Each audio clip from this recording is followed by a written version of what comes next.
everyone, and welcome back to this new video in the series on Regency sewing. And this video is perfect if you're always trying to hack your way through your Regency wardrobe, or if you're in a rush to get to a festival, like me.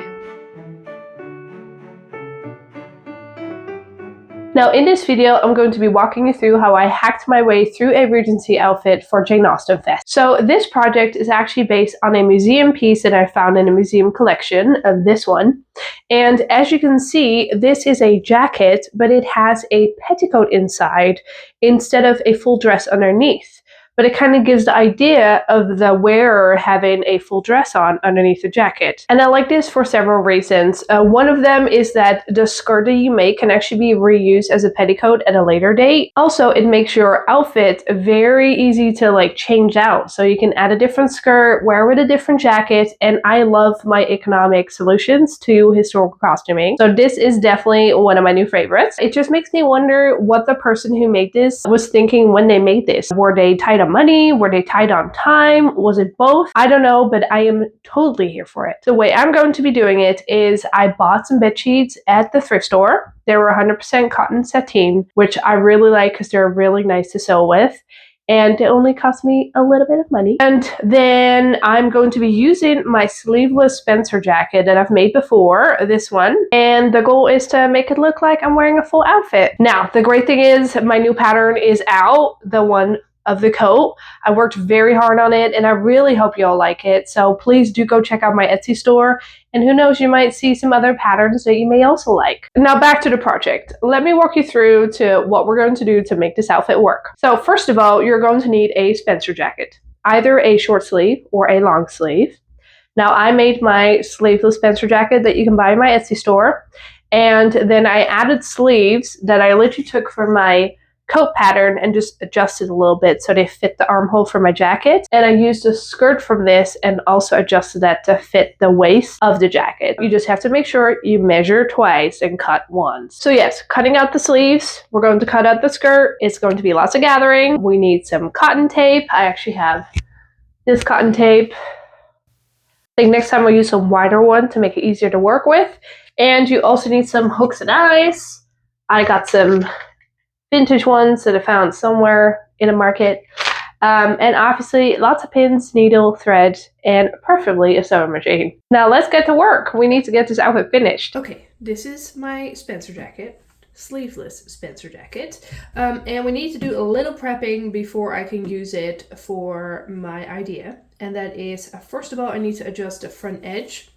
I don't know if you can see it, but there's a bigger hem here than there is here, and that's because I was pregnant when I made this, so this had to be shorter to make space for my belly, and then I added extra hem just so I could fix it after my pregnancy. So I'm going to have to unpick the front edge, fold it out, resew that. Then I need to measure this and cut a piece of cotton tape to match this length. Because the cotton tape is what we're going to sew the skirt to. And then I'm going to do the same with the armholes. I'm going to have to measure these, cut a piece of cotton tape that length. Then I need a sleeve pattern. I'm just going to be using the sleeve that I used for my Regency pelisse and adjust this so it's going to fit the armhole, because I do want a long sleeve since it is going to be chilly, so that when I don't wear the Regency pelisse, I can still wear it with a long sleeve here. And then for the skirt, I will be using the skirt pattern that I used for the pelisse as well, and then adjust it to this size to make a fit. So yeah, let me start working on this.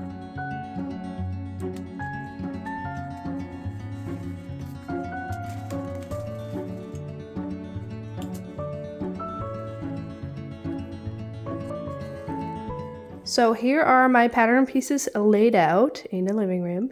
And this is just to show you all these pieces fit on a single bed sheet that I got at a thrift store for $6.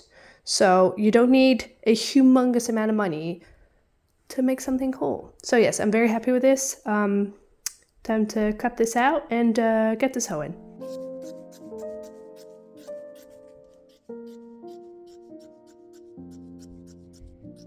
So for the people that watch my Regency police video, if you haven't, go check it out. For the skirt, we used a sandwich method. So you sew them all together like this, and then you fold them back, iron, and ta-da, all your seams are hidden in between. Now for this skirt, we're going to be using a different method because we're only using one layer. So what we're doing is we are doing a fringe seam. So this is how you do it. You are going to put your wrong sides together.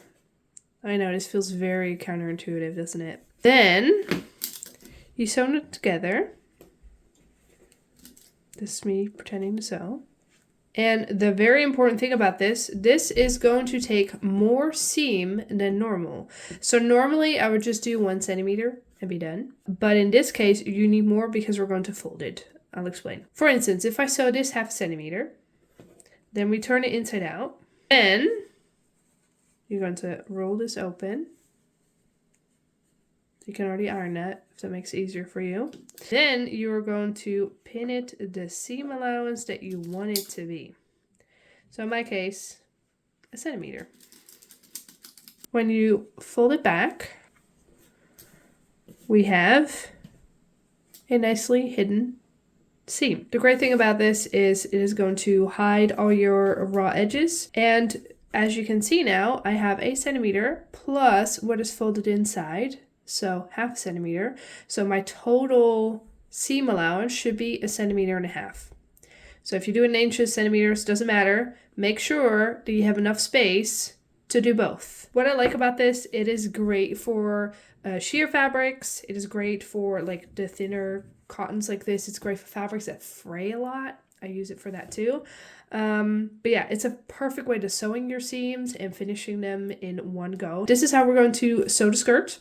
So let's sew it up and then we're going to attach the waistband. Okay, so after you've sewn all the seams in the skirt, you're going to be looking like this.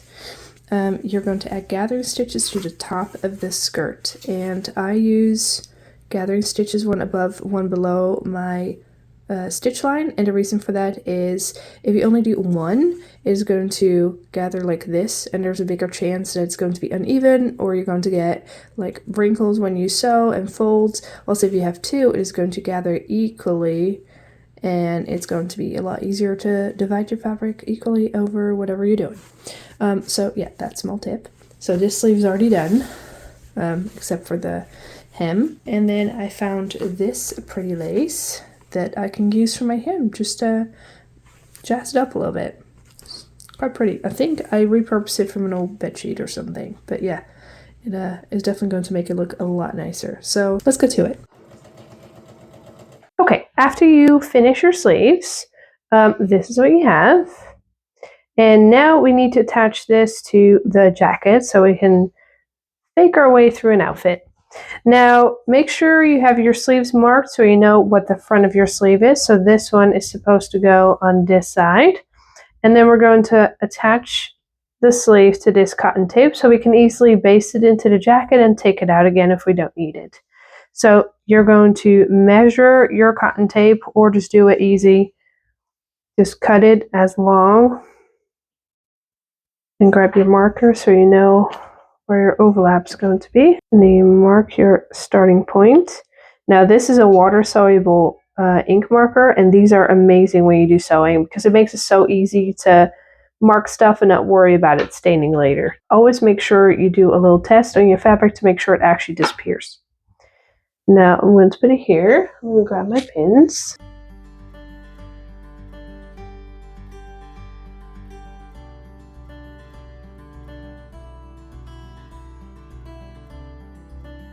Get to the end,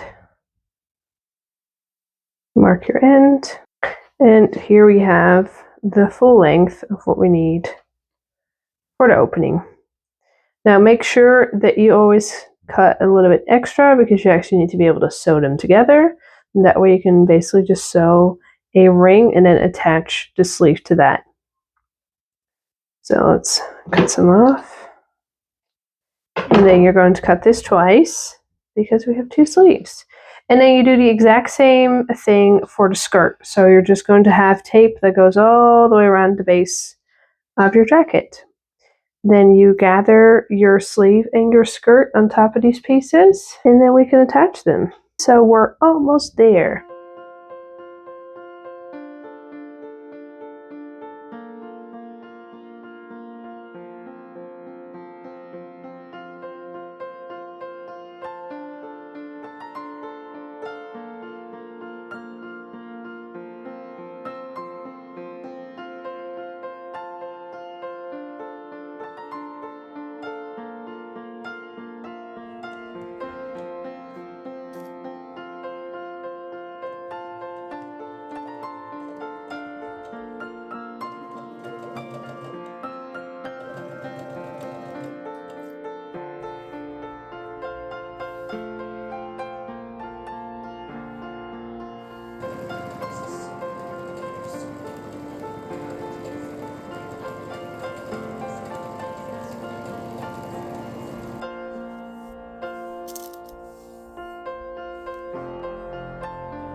As you can see, I've changed my lace plans a little bit. I decided to gather it onto the skirt instead of just pinning it on there. I just did not like the way it looked. And it looks actually a lot better now, so it is going to be worth my time, but I am causing myself way more work as usual.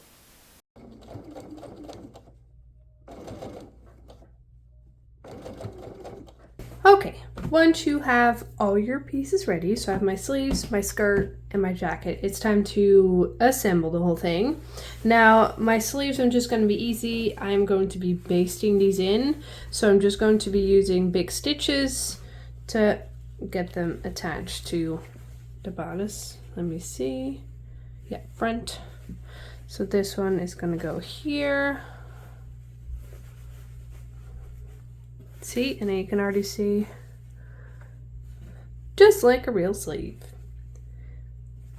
Pretty happy with that. Okay, so sleeves are just going to be basted in, because then I can easily remove them when I don't want them anymore. The skirt is going to need a little bit more work. Now, I'm not very happy with the way my skirt top looks, so I'm going to fix that later on. I don't have time for that now. My fabric frays way more than the original that I saw, so this is not going to work because this is going to fray away. So I'll have to find a different solution for that later. For now, I'm just going to make it work this way, and then maybe later I'll attach a different waistband. Now, what you're going to do is I have marked the center of my skirt. That is going to be at the center of the jacket. Pin the skirt in all the way around, so all the seams match up.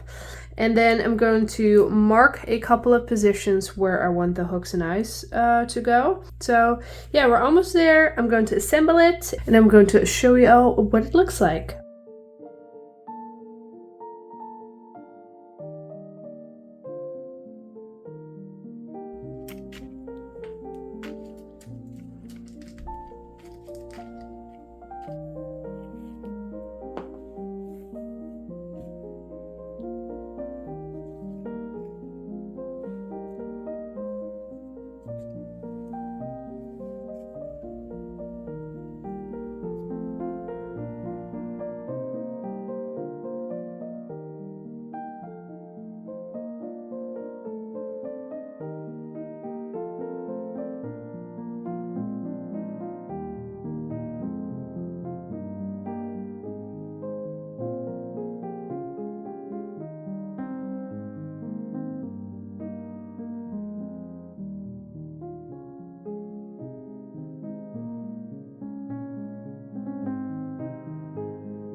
Okay, so I'm all dressed and ready to go to the festival. I hope I have all my stuff with me.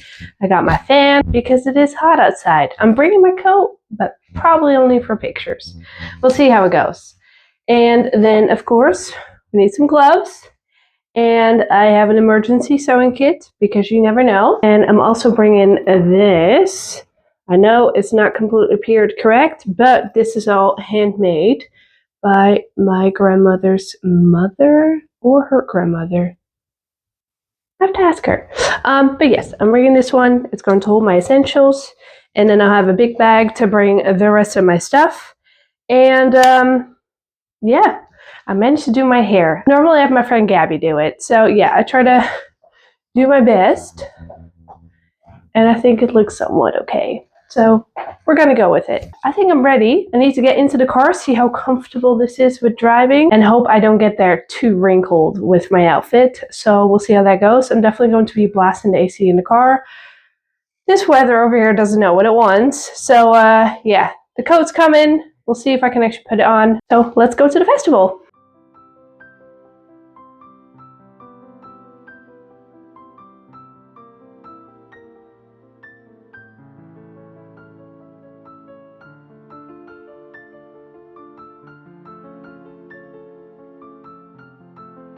If you loved this video, make sure to go watch my Regency Stays video next. And I'm looking forward to seeing you all in my next video.